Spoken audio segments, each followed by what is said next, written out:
तो हम लोग का ये प्रॉब्लम कौन सा है, शुरू से बताया जाए ताकि पकड़ने में आसानी हो।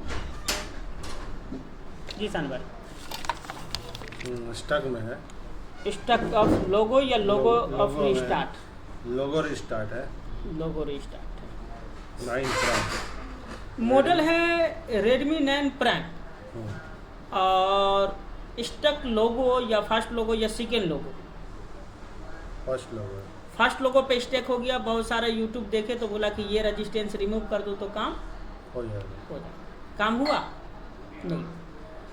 हार्डवेयर डिपार्टमेंट अलग है, सॉफ्टवेयर डिपार्टमेंट अलग है, प्रोग्रामिंग डिपार्टमेंट अलग है। सब अलग इसलिए है क्योंकि जो जिस चीज़ का एक्सपीरियंस रखा हुआ है उसी चीज़ को वो पकड़ सकता है। जो डेड बुट का रिपेयर का काम करता है वो डायरेक्ट डेड बुट में जाता है। जो सॉफ्टवेयर का काम करता है वो हर तरीके से सॉफ्टवेयर से ही काम करता है। जो हार्डवेयर का काम करता है वो हर तरीके से हार्डवेयर पे ही काम करता है। तो मल्टीपर्पज़ काम करना पड़ेगा। और मल्टी काम करने का मतलब है कि हर कोई स्पष्ट नहीं हो पाएगा कि हम डेड बुट रिपेयर के स्पेशलिस्ट है, सॉफ्टवेयर के स्पेशलिस्ट है या हार्डवेयर के स्पेशलिस्ट है। लेकिन इसके अंदर एक प्राइमरी सेक्शन होता है, एक प्राइमरी सेक्शन होता है जिसको हम लोग ट्रेस कर सकते हैं। प्राइमरी लेवल को कंप्लीट करते हुए चलेंगे तो हमें काम करने में आसानी होगा। जैसे ईएमएमसी का हेल्थ खराब होना, ईएमएमसी का एरर आना, ये कॉमन सी बात है आज के डेट में। ये एरर क्यों आता है जबकि यही मोबाइल पहले नहीं आता था प्रॉब्लम, अब क्यों आ रहा है? तो पहले का मोबाइल 2 साल में एक बार अपडेट देता था, या फिर कंपनी जिस सॉफ्टवेयर के वर्जन के साथ लॉन्च करता था जिंदगी भर वही वर्जन रहता था, कोई अपडेट नहीं होता था। तो ईएमएमसी के अंदर कोई एरर नहीं होता था, कोई प्रॉब्लम नहीं होता था। अब क्या है कि हर महीना 2 महीना और बहुत सुलह कोई अपडेट दे रहा है, तो साल भर में अपडेट दे रहा है। और कुछ ऐसे मोबाइल है जो हर सप्ताह अपडेट दे रहा है। तो वो अपडेट में जो बग है, बग की वजह से यूएफएस ईएमएमसी के अंदर एरर आता है और इसको फिक्स करना है। तो जितना जिस मोबाइल का अपडेट आया है उस मोबाइल के ईएमएमसी पे उतना ही आपको नज़र रखना है। जो मोबाइल का अपडेट सबसे ज़्यादा आ रहा है उस मोबाइल का ईएमएमसी यूएफएस में सबसे ज़्यादा प्रॉब्लम आएगा। जिसका कोई अपडेट नहीं उसका ईएमएमसी का प्रॉब्लम बहुत कम आएगा। आज हमें बतलाइए, नोकिया 6 प्रो या 6 प्लस ईएमएमसी का काम आता है आपके पास? सॉफ्टवेयर का काम आता है? बहुत ज़्यादा आया अनलॉकिंग आएगा। क्यों? क्योंकि नोकिया 6 प्लस का अपडेट बहुत कम है, ना के बराबर है ही नहीं। कहीं कोई भी वेबसाइट में चले जाइए, उसका कोई अपडेट है ही नहीं। कंपनी डूब गया तो जो अपडेट के साथ वो लॉन्च किया वही अपडेट के साथ है।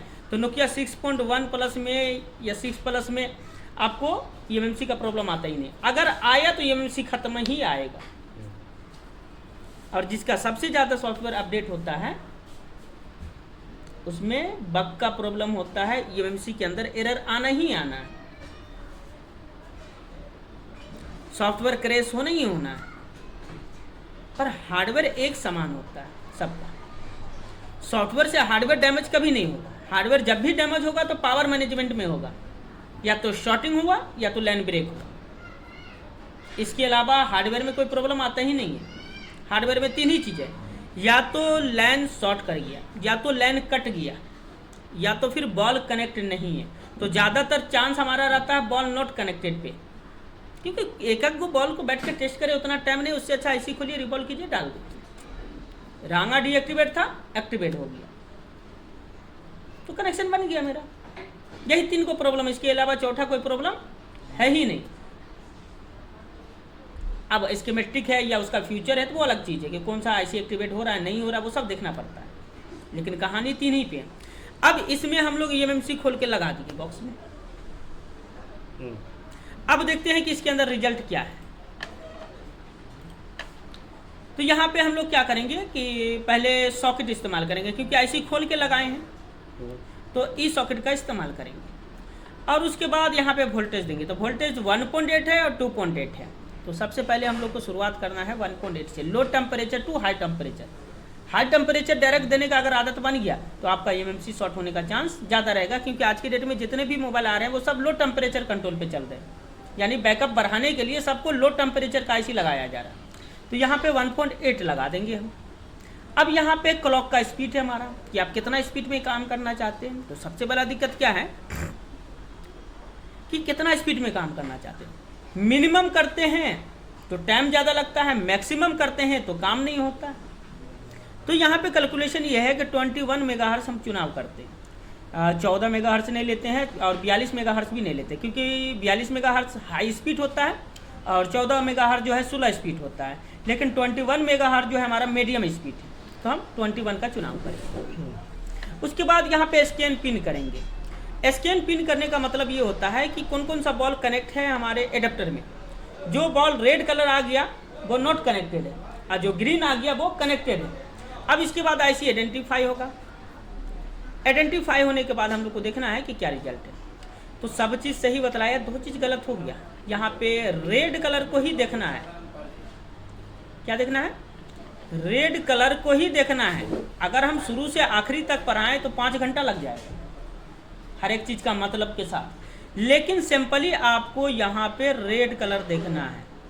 तो warning health report is very bad, बहुत ख़राब है हेल्थ रिपोर्ट, इसलिए आपका मोबाइल फर्स्ट लोगों पे स्टॉक हो रहा है। ठीक है। अब यहाँ पे एमएमसी का हेल्थ है 20 से 30% और 40 से 50%। तो ये मैच नहीं करेगा, इसे बराबर होना चाहिए। मेल फीमेल जिस तरीके से एज बराबर होता है उसी तरीके से एमएलसी एसएलसी का वर्डिंग नंबर जो है बराबर होना चाहिए। ये डिफरेंस है और एक ये प्रॉब्लम है। अब यहाँ पे प्रॉब्लम तो दिख गया, लेकिन अब इसके बाद हमें ये समझना है कि हमें काम कैसे करना है अपना सेफ्टी के साथ, क्योंकि डायरेक्टली हम काम कर सकते हैं लेकिन इसके बाद का प्रॉब्लम को झेलना पड़ेगा। जैसे एमआई नंबर रिपेयर करना, एनबी डाटा करप्टेड आना, ये सारा मैसेज आएगा। तो सबसे पहले हम क्या करेंगे, यहाँ पे रोम 1, रोम 2, रोम 3 बैकअप कर लेंगे, यानी बूट 1 बूट 2 हुआ। इसको हम रीड कर लेंगे। यहाँ से रीड करने के बाद हम यहाँ पे कोई भी एक फोल्डर बना लेते हैं जिसके अंदर लिख लेते हैं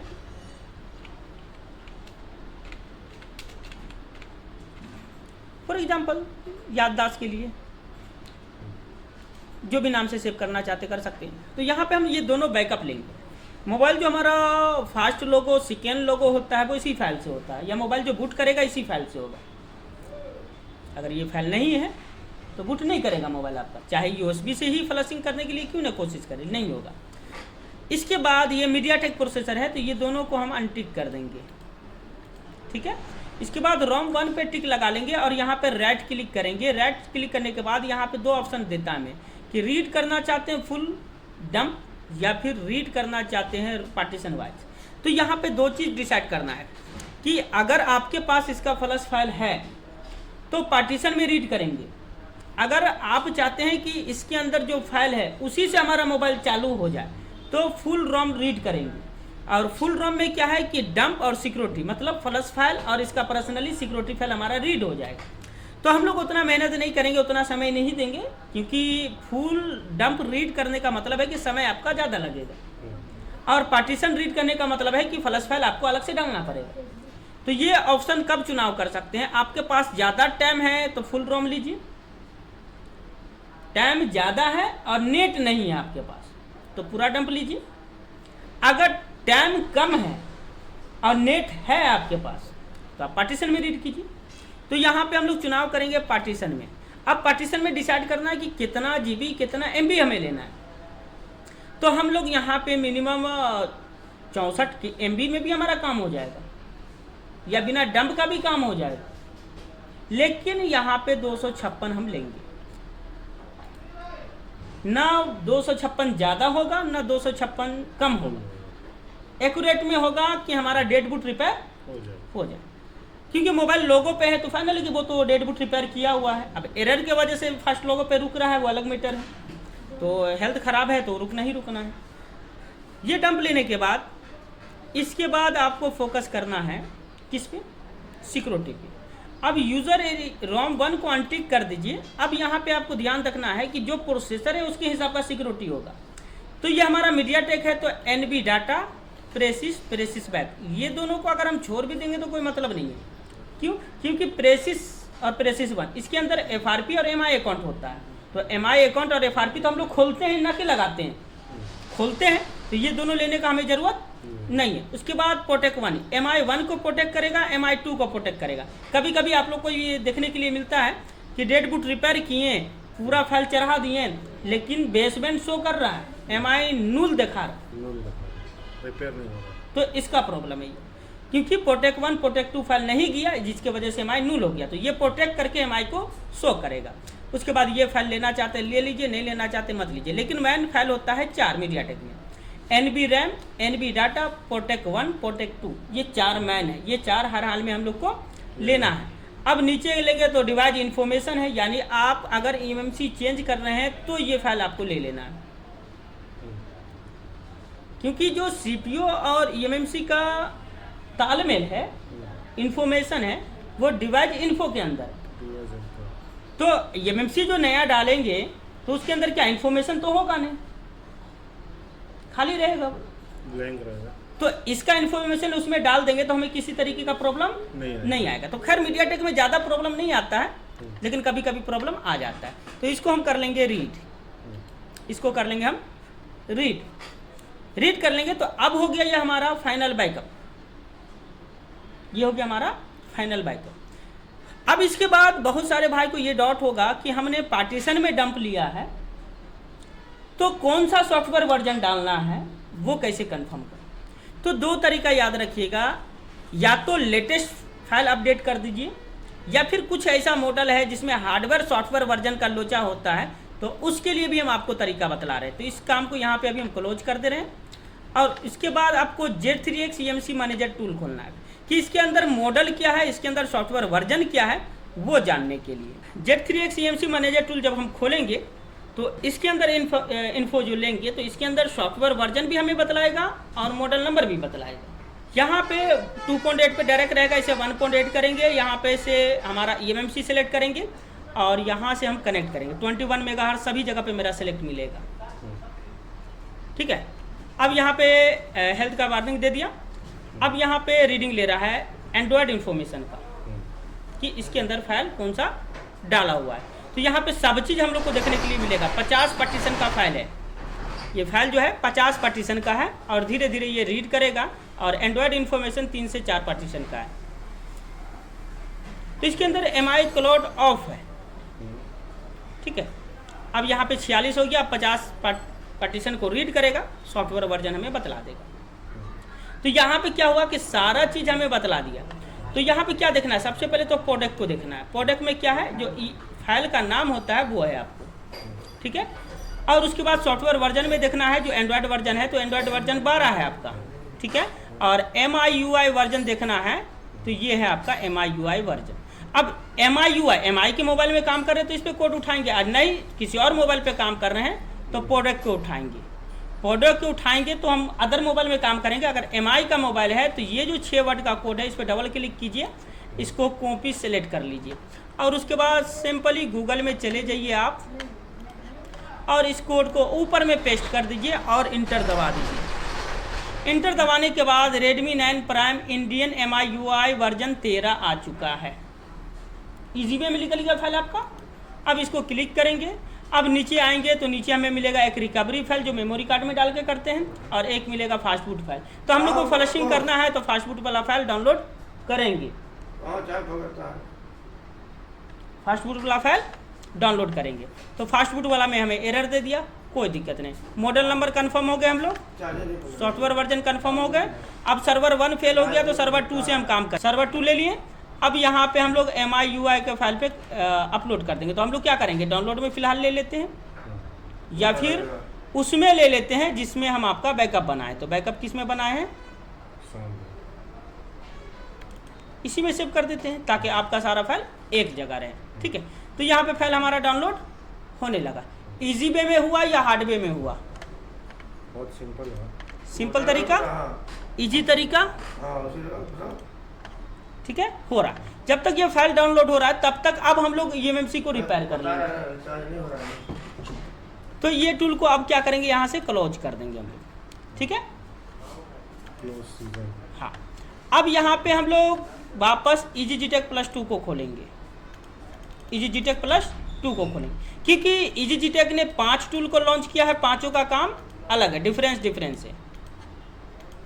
ठीक है, यहाँ पे EasyGTech +2 को खोलेंगे। अब eMMC को रिपेयर करेंगे तो टूल हमारा खुल चुका है। यहाँ पे सेम चीज सेव है हमारा, कनेक्ट करेंगे।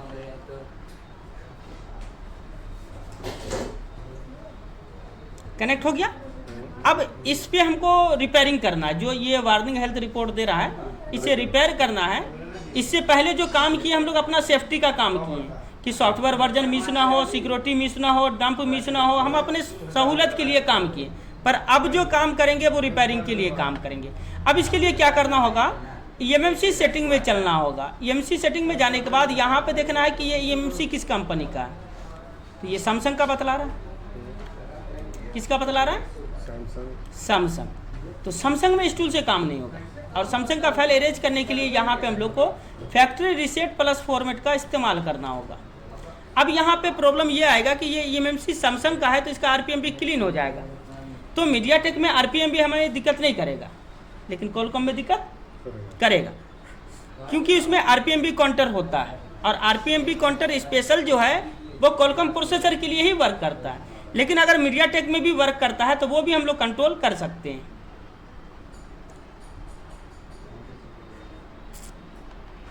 सक्सेसफुल हो गया।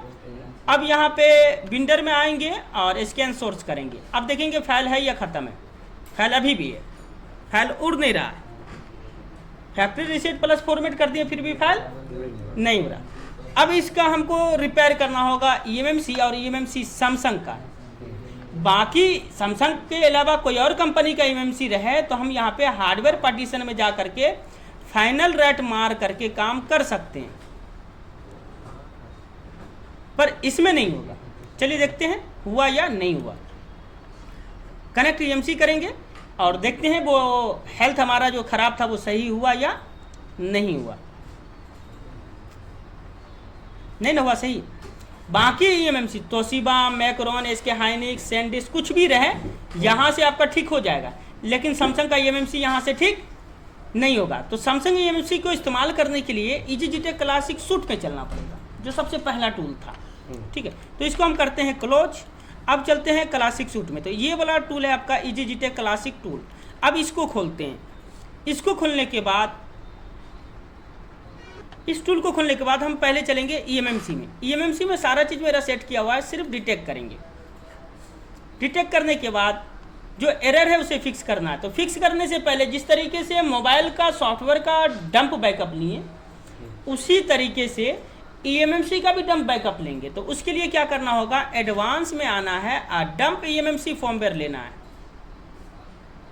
अब इसको भी हम वही सेव करेंगे जहां पे आपका रखे थे। ठीक है, इसको भी वहीं पे सेव करेंगे, लेकिन यहाँ पे एक बार देख लेना है कि अननोन नहीं ना है, नाम बतला रहा है। ठीक है, अब हम सेव कर देंगे। सेव करेंगे तो मालूम चलेगा कि इसके अंदर सॉफ्टवेयर वर्जन कौन सा है। नहीं रीड हो पाया, रीड नहीं हो पाया, तो यहाँ पे सॉफ्टवेयर वर्जन 0x3 है। eMMC डाटा RX, ये डाटा 08 2020 का eMMC है और रिव्यू वर्जन मतलब 0x3 है।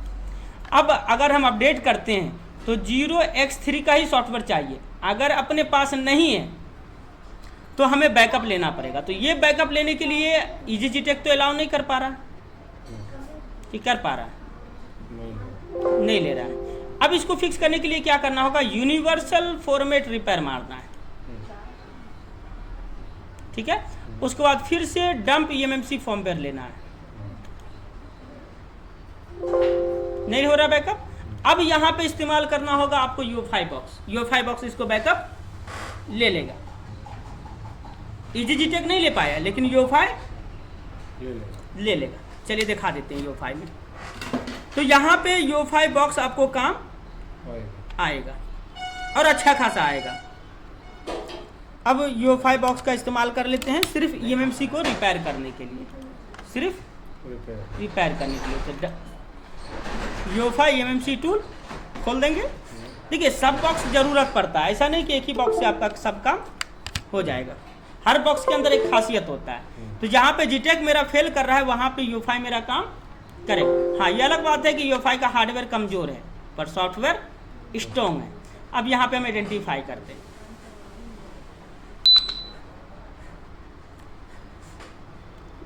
अब यहाँ पे देखिए हेल्थ रिपोर्ट देख लेते हैं, हेल्थ स्मार्ट रिपोर्ट। यूफाई में फिर क्या है कि 90% कंज्यूमर वो नहीं बतला पाया, इस तरीके का एरर देगा। ठीक है, अब क्या करेंगे, रीड ईएमएमसी फॉर्मवेयर करेंगे। हमारा मेन मकसद क्या, read eMMC firmware. Software version देखिए 0x03 वही वर्जन है जो वहाँ दिखाए थे। अब ये रीड इन्फॉर्मेशन लेगा और अगर आपको आरपीएम भी इसका वापस डालना चाहते हैं वो भी डाल सकते हैं। तो पहले रीड इन्फॉर्मेशन ले लेते हैं, कुछ डाटा सेव करना पड़ेगा आरपीएम भी बनाने के लिए। ये बैकअप हो रहा है।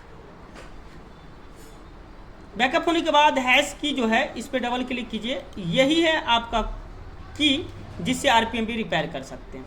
तो इसको हम फिलहाल सेव कर लेते हैं। ठीक है, अब यहाँ पे देखिए आरपीएमबी काउंटर। अब आरपीएमबी काउंटर जो बैकअप होता है वो यूफाई से नहीं होगा, जीटेक से होगा। जैसे आरपीएमबी काउंटर है ना, अब इसका बैकअप लेना चाहते हैं तो यूफाई से नहीं होगा। ये देखिए आरपीएमबी पे टिक लगा दिए, अब इसे हम रीड करेंगे तो ये बैकअप नहीं लेने देगा।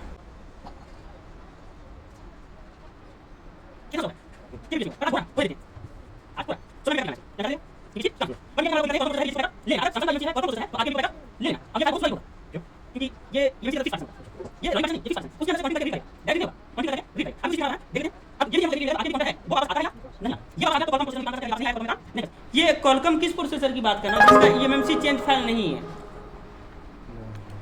इस पे क्लिक करेंगे हम, फोल्डर हमारे सामने खुल जाएगा। अब ये वाला हम क्या करेंगे, इस तीनों को उठा करके, या देख लेते किस में है, DP6D-AB, इसको मिनिमाइज कर देते हैं ताकि बाद में हम उठा के डाल सकें। अब यहाँ पे हम आइडेंटिफाई करेंगे एक बार ईएमएमसी को। आइडेंटिफाई करने के बाद अपडेट ईएमएमसी फॉर्मवेयर पे क्लिक करेंगे और देखिए वर्जन वही है मेरा जो बैकअप लिए। अब इसको राइट कर देंगे, राइट करेंगे, यस करेंगे। बोल रहा है कि आपके ईएमएमसी के अंदर जितने भी फाइल है वो सब के सब एरेज हो जाएंगे। कोई दिक्कत ना भाई, एरेज करना है। आरपीएमबी काउंटर में जो अभी नंबर था वो अभी देखिएगा आरपीएमबी क्लीन हो जाएगा। क्लियर। हाँ, तो जिसका ईएमएमसी चेंज फाइल है उसमें काम आ जाएगा। अब यहाँ पे स्विच टू बूटमूट किया, अब काफ़ी भाई यहीं पे फंस जाते। तो इजी जीटेक भी फेल किया, यूएफआई भी फेल किया। यूएफआई तो रीड कर लिया, राइट में फेल किया। अब काफ़ी भाई क्या करते हैं कि आइडेंटिफाई करते हैं, उसके बाद यहाँ पे ईएमएमसी नेम जो है भूल जाते हैं कि अब कौन सा सिलेक्ट करना। तो यहाँ पे क्या करना है, स्पेशल टेस्ट खोलना है, अपडेट ईएमएमसी फॉर्मवेयर डायरेक्ट मार देना है। नहीं समझ में आ रहा कौन सा था कौन सा नहीं है, कैंसिल। अब यहाँ पे हम अपडेट मारेंगे फिर से, ये तो सिलेक्टेड है मेरा भी, जब तक आइडेंटिफाई नहीं किए तब तक अपडेट ईएमएमसी फॉर्मवेयर में वो सिलेक्टेड है। एक बार जहाँ आइडेंटिफाई किए वो लिस्ट से हट जाएगा, क्योंकि डिवाइस में यहाँ पे अभी नाम था। तो अपडेट ईएमएमसी फॉर्मवेयर ये नाम के द्वारा फाइल को सिलेक्शन कर लेगा, लेकिन आइडेंटिफाई करेंगे तो ये अननोन हो जाएगा। हाँ, फिर दोबारा अपडेट ईएमएमसी फॉर्मवेयर को मैनुअल पाथ देना पड़ेगा।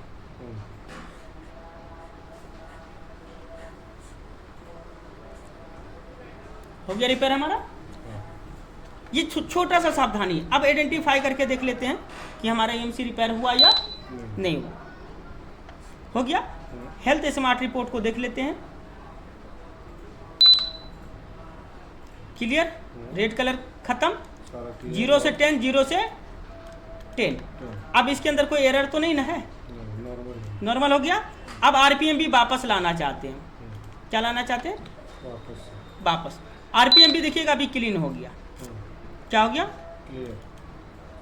कोई की नहीं है। अब की लाने के लिए क्या करना होगा, इस पे क्लिक करना है। इस पे क्लिक करने से पहले आपको यहाँ पे ईएमएमसी का नाम कॉपी कर लेना है, ठीक है। ये चाबी पे क्लिक करेंगे, इंटर कस्टम की, तो पहले ईएमएमसी का नाम डालेंगे, नाम लिखा तो, और आरपीएमबी की डालेंगे। तो आरपीएमबी की हम लोग यहाँ कॉपी करके रखे हुए हैं,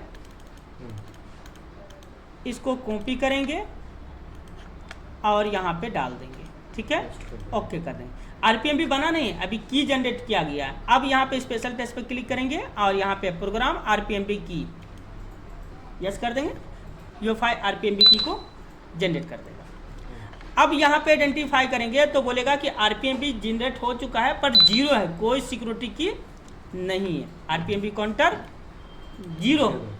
अब ये काउंटर को वापस लाने के लिए हमें यहाँ पे आरपीएमबी वाला फाइल चढ़ाना होगा और साथ में EST CST सिर्फ चढ़ा देना है। अब राइट करेंगे,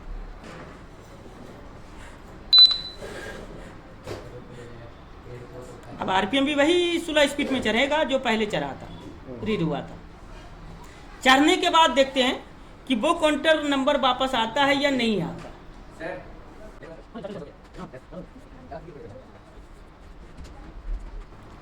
आरपीएमबी डालने के बाद देखना है कि हमारा क्या इशू आ रहा है, कुछ शो कर रहा है या नहीं कर रहा है। आरपीएमबी पूरा चढ़ नहीं पाया या EST CST नहीं चढ़ पाया, आरपीएमबी डन नहीं हुआ। आइडेंटिफाई करके देखते हैं, अगर डन हुआ होगा तो कुछ ना कुछ कोडिंग आएगा, डन नहीं हुआ होगा तो कोई कोडिंग नहीं आएगा। कोडिंग आ गया, अब वही कोडिंग है या डिफरेंस कोडिंग है, अब वीडियो को पीछे करके देखना होगा।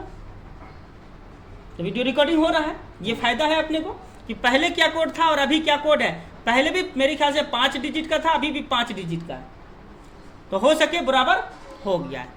अब क्या करें, यूएफआई से प्रोग्रामिंग कर दें या जीटेक से ही करें, क्योंकि जो चीज़ जीटेक में सपोर्ट नहीं था वो चीज़ यूएफआई में तो की है ना, मजबूरी है काम करना है। चलिए यूएफआई को हटाते हैं, जीटेक में लगाते हैं, क्योंकि ज़्यादा फोकस जीटेक में, यूएफआई का इस्तेमाल उतना ही करेंगे जितना इसमें सपोर्ट है।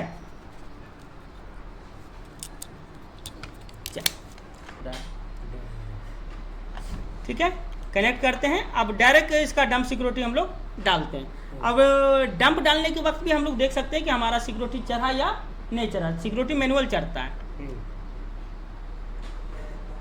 सिक्योरिटी मैनुअल चढ़ता है। ठीक है, तो यहाँ पे देखिएगा जैसे हमारा रोम 2 है तो रोम 2 पे हम क्लिक करते हैं और बैकअप कहाँ रखे हम लोग, डॉक्यूमेंट में। अब वो कौन सा सिलेक्ट किए, रोम 2, तो यहाँ पे रोम 2 देखना है, रोम 2 ये है, इसको सिलेक्ट करेंगे। एक मैसेज देगा कि पूरा सिलेक्ट कीजिए, नहीं दिया, रोम 3, अब रोम 1। अब रोम 1 में देखना है 0 वाला सिलेक्ट करना है, ये जो नाम लिखा हुआ ये नहीं करना है। अच्छा। अब 0 वाला में देखिए ये 4 MB का है, ये 0 वाला रोम 1, ये हमारा 256 MB, इसको सिलेक्ट करेंगे, पूरा फाइल आ जाएगा। अब पूरे फाइल में देखिएगा जो नॉट एग्जिस्ट है वो सिक्योरिटी फाइल नहीं है, और उसी के सामने नाम देख लीजिएगा तो ये सिक्योरिटी फाइल है, NV डाटा। हाँ सिक्योरिटी है।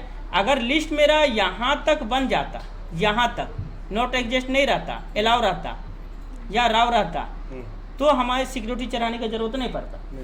लेकिन यहाँ पे फाइल नहीं है, तो या कौन सा NV डाटा, NV रैम, पोटेक 1, पोटेक 2, तो ये फाइल हमें मैनुअल डालना पड़ेगा। तो हम यहाँ पे राइट करेंगे रीपार्टीशन पे टिक लगा करके, तो रीपार्टीशन फाइल से करेंगे तब, डंप से कर रहे हैं तो कोई दिक्कत नहीं है, तो यहाँ पे डायरेक्ट हम राइट करेंगे। चलिए, तो ये डंप चल गया हम लोग का। अब यहाँ पे स्कैन सोर्स करेंगे, तो पहले हमारा जो है खाली बुट 1 बुट 2 का पार्टीशन आ रहा था, अब यहाँ पे पूरा पार्टीशन आ गया। पार्टीशन आ गया तो अब हम सिक्योरिटी डाल सकते हैं, NV डाटा, डबल क्लिक करेंगे। अब यहाँ पे NV डाटा कौन सा फाइल है, NV डाटा मेरा ये है, इसको सिलेक्ट कर दिए। उसके बाद पोटेक 1 है हमारा, पोटेक 1 को सिलेक्ट कर देंगे। उसके बाद पोटेक 2 है हमारा, 1450 बोले तो 1450। अच्छा 50 बाद में दे दीजिएगा, ले लो। तो यहाँ पे पोटेक 2 है, तो ये पोटेक 2 हम सिलेक्ट किए। ठीक है, उसके बाद NV रैम है, तो NV रैम हम यहाँ पे सिलेक्ट करेंगे। जो जो बैकअप जैसे जैसे लिए हैं वैसे वैसे डालेंगे। अब इसको हम राइट कर देंगे।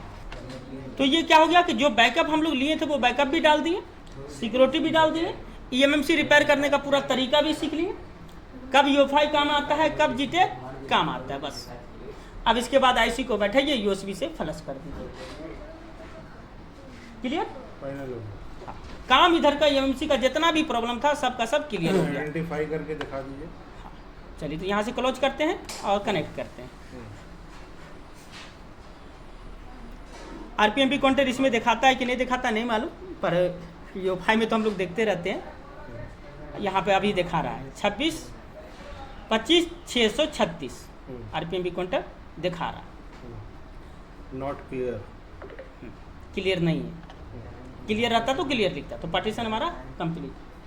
अब इसके अंदर एक चीज़ और देखना है कि जब हम आइडेंटिफाई करेंगे तो बूट पार्टीशन कॉन्फ़िगरेशन कोड को जरूर देख लेना है कि वन बूट एनेबल है या नहीं। डिफ़ॉल्ट है, डिफ़ॉल्ट में काम नहीं होगा, वन बूट एनेबल रहेगा तभी काम होगा, क्योंकि ये मीडियाटेक है। मीडियाटेक और स्पेक्ट्रम CPU बूट 1 में चलता है, कॉलकॉम यूज़र एरिया में चलता है, पर ब्लैकबेरी वगैरह जो है बूट 2 में चलता था, तो उस सबका तो जमाना ही लग गया। अब इसको क्या करना है, फ्लश करना है। तो कैसे फ्लश करेंगे, IC बैठाने के बाद। तो IC बैठा के कर लीजिएगा फ्लश, ये करके दे दें, कर दें। चलिए दूसरा वीडियो में कंप्लीट करते हैं। अब फाइल पूरा डलाएगा तब ना ऑन होगा मोबाइल। तो अब ये IC बैठा के क्या है तैयारी हम लोग का, फ्लश। और फाइल हम लोग डाउनलोड किए हुए हैं, कहाँ पे है फाइल हम लोग का, उसी फोल्डर में जिस फोल्डर में आपका बैकअप रखे थे। तो बैकअप लिए थे हम लोग डॉक्यूमेंट में, शान भाई में, किधर गया,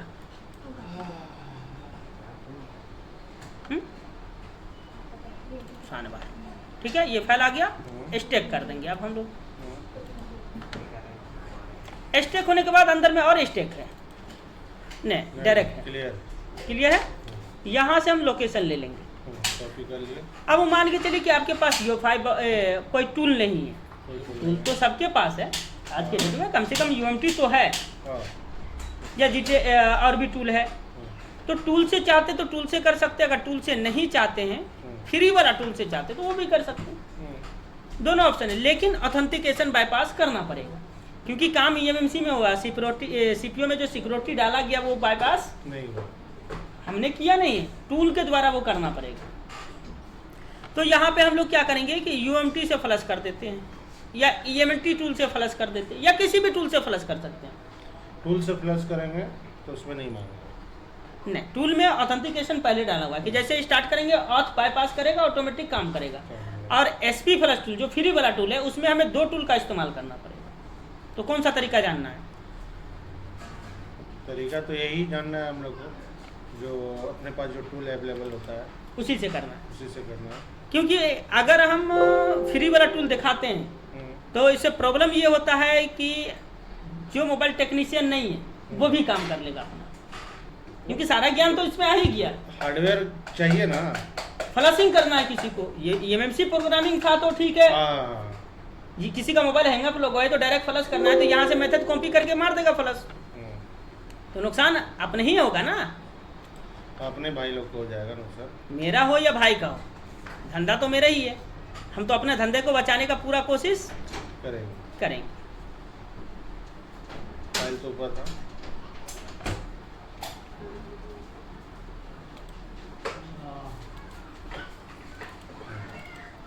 फाइल में आगे अब इमेज फाइल खोलेंगे और फाइल को सिलेक्ट कर देंगे, ठीक है। अब क्या करना है, फ्लशिंग करना है इसे। तो यहाँ पे फ्लशिंग करने के लिए क्या करना होगा कि आपको डिवाइस मैनेजर खोल के रखना है और ये देखना है कि MTK USB ड्राइवर बना रहा है या MTK प्रीलोडर ड्राइवर बना रहा है, ये 2 चीज़ को ध्यान में रखना है। और यहाँ से हम एक फाइल को अनटिक करना है जिसका नाम है कॉस्ट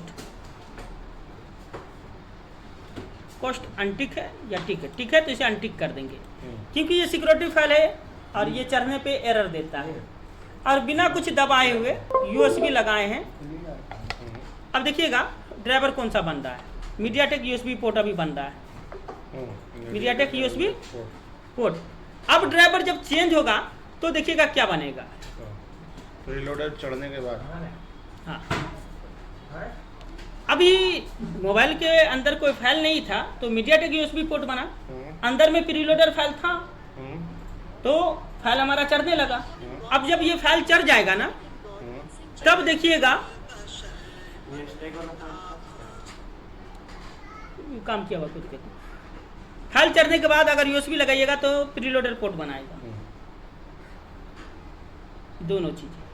तो मीडियाटेक पोर्ट दिखे तो समझ जाइएगा कि फ्लश करना है, प्रीलोडर बन जाए तो समझ जाइएगा कि सॉफ्टवेयर का प्रॉब्लम नहीं। अब भले हैंग ऑफ लोगों पे मोबाइल है वो अलग बात है, डेड मोबाइल में अगर प्रीलोडर बन गया तो समझिएगा कि कोई लिटिगेशन नहीं, फ्लश मारेंगे सेट चालू हो जाएगा। अच्छा, डायरेक्ट प्रीलोडर आ रहा है तो सॉफ्टवेयर का प्रॉब्लम है। डायरेक्ट प्रीलोडर आ रहा है तो सॉफ्टवेयर है उसमें, हाँ, लाइट ग्राफिक खराब हो सकता है आपका, मतलब हार्डवेयर इशू है। हाँ, अगर मीडियाटेक पोर्ट बना रहा है तो ये सॉफ्टवेयर इशू। सॉफ्टवेयर इशू पहला चीज। दूसरा चीज, अभी जो लेटेस्ट मोबाइल है उसमें प्रीलोडर ही पोर्ट बनेगा, मीडियाटेक नहीं बनेगा। नहीं बनेगा। और eMMC निकाल दीजिएगा तो कोई पोर्ट ही नहीं बनेगा। कारण है कि वो CPU एनेबल प्रीलोडर फाइल से होता है। अच्छा, तो यहाँ पे आपको याद रखना है कि पुराने मॉडल पे काम कर रहे हैं या नए मॉडल पे। तो ये 5G में अभी हाँ, तो नए मॉडल में जो काम कर रहे हैं ना आप, तो नए मॉडल में क्या है कि without preloader file CPU enable नहीं होगा, CPU कोई हरकत नहीं करेगा।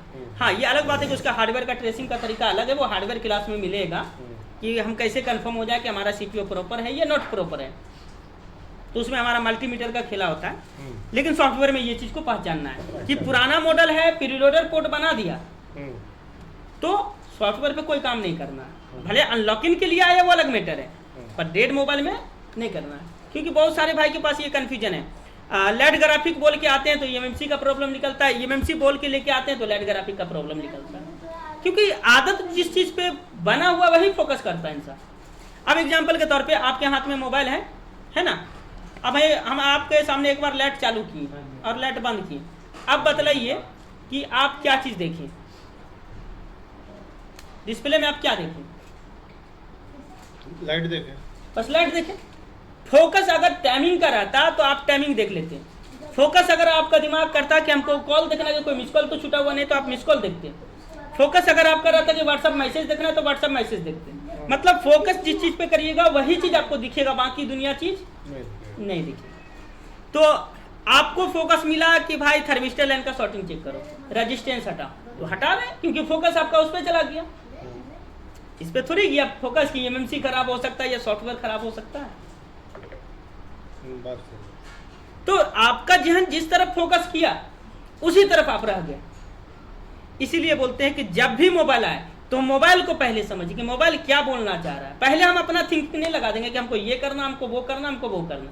हमको थिंकिंग लगाना है कि ये क्या बोल रहा है,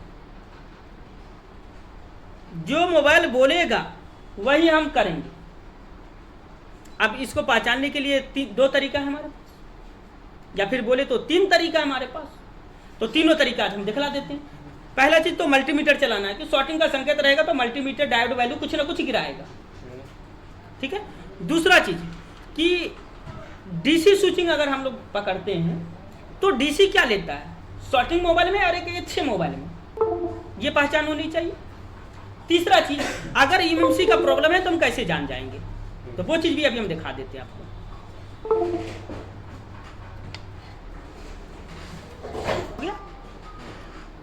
नो प्रॉब्लम। अब ध्यान से देखिएगा, एक चीज और दिखा दे रहे हैं कि कभी डायरेक्टली कोई प्रॉब्लम पे नहीं जाता है। प्रॉब्लम को ट्रेस करने के लिए कुछ प्रॉब्लम फालतू में खटते हैं, कुछ वर्क हमारा फालतू होता है, और बहुत सारे टेक्नीशियन भाई का खाना होता है कि मुझे फालतू नहीं खटना है, तो वो बेवकूफ़ है।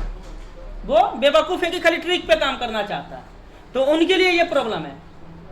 लेकिन थर्मिस्टर का प्रॉब्लम कब आता है कि आप सब चीज कर दिए तब थर्मिस्टर पे फोकस कीजिए। आप तो कुछ किए ही नहीं है, थर्मिस्टर पे फोकस कर दिए, ये रॉन्ग। अब यहाँ पे मोबाइल ऑन होता है, उसके बाद फिर से हम आपको दिखाते हैं एक नया चीज कि अगर आप थर्मिस्टर पे काम करना चाहते हैं तो उससे पहले eMMC का हेल्थ कैसे चेक करेंगे, जबकि ये सब चीज पहले बदलाना था, लेकिन आप तो खोल के लाए, ऐसे खुला हुआ था। तो हम तरीका बदला देते हैं कि आप फ्री ऑफ कॉस्ट बिना ISP लगाए हुए, बिना eMMC खोले हुए, सिर्फ USB से ही हेल्थ चेक कर लीजिएगा। उसके लिए कुछ नहीं करना, फ्लश तो किए होंगे ना UMT से आप, तो यहाँ पे आपको एरर मिला तो ध्यान नहीं दिए,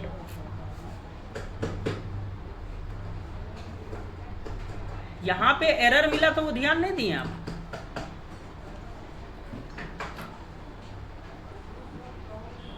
देखने की चीज है, दिखा था पर दिमाग में था नहीं कि हमको ये चीज देखना है। सही। अगर दिमाग में रहता कि ईएमएमसी का हेल्थ देखना है तो ये चीज़ आप यहाँ से पहले देख लेते हैं। फिर उतना थर्मिस्टर लाइन में या उतना ट्रेसिंग के ऊपर फोकस ही नहीं करना था। इन्फो में आ सकता है ये? इन्फो में भी आए। यहाँ पे देखिए यूएमटी का काम क्या वो पहले समझिए। यूएमटी का काम क्या, पहले स्टोरेज को डिटेक्ट करता है, उसके बाद इन्फो लेता है। इन्फो लेने के बाद देखिए क्या बोलता है, रीडिंग पार्टीशन टेबल। इन्फो नहीं लिया तो पार्टीशन टेबल कंफर्म कैसे किया ये? इन्फो लिया तब जाके कंप्लीट किया। उसके बाद जब तक इन्फॉर्मेशन नहीं लेगा कि कितने पार्टीशन ईएमएमसी के अंदर है और जो फाइल डाल रहे हैं वो कितने पार्टीशन का है, जब तक ये क्लियर नहीं करेगा यूएमटी फ्लशिंग नहीं होने देगा। चलिए, तो ये हमारा डन हो गया। अब देखते हैं इसका आगे का कंडीशन।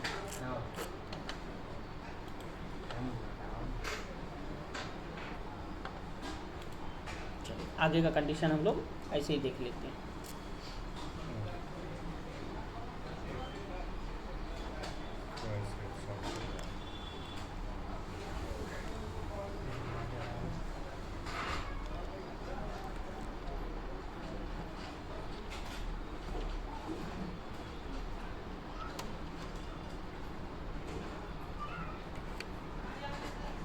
अब क्या करना है, नेक्स्ट करना है जैसे आप सेटअप करते हैं।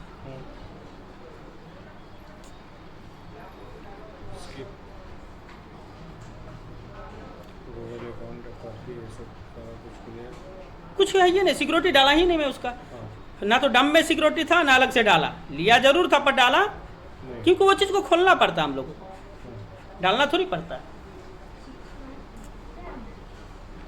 अब यहाँ पे हमको इसका सबसे पहले एमआई नंबर चेक करना है। स्टार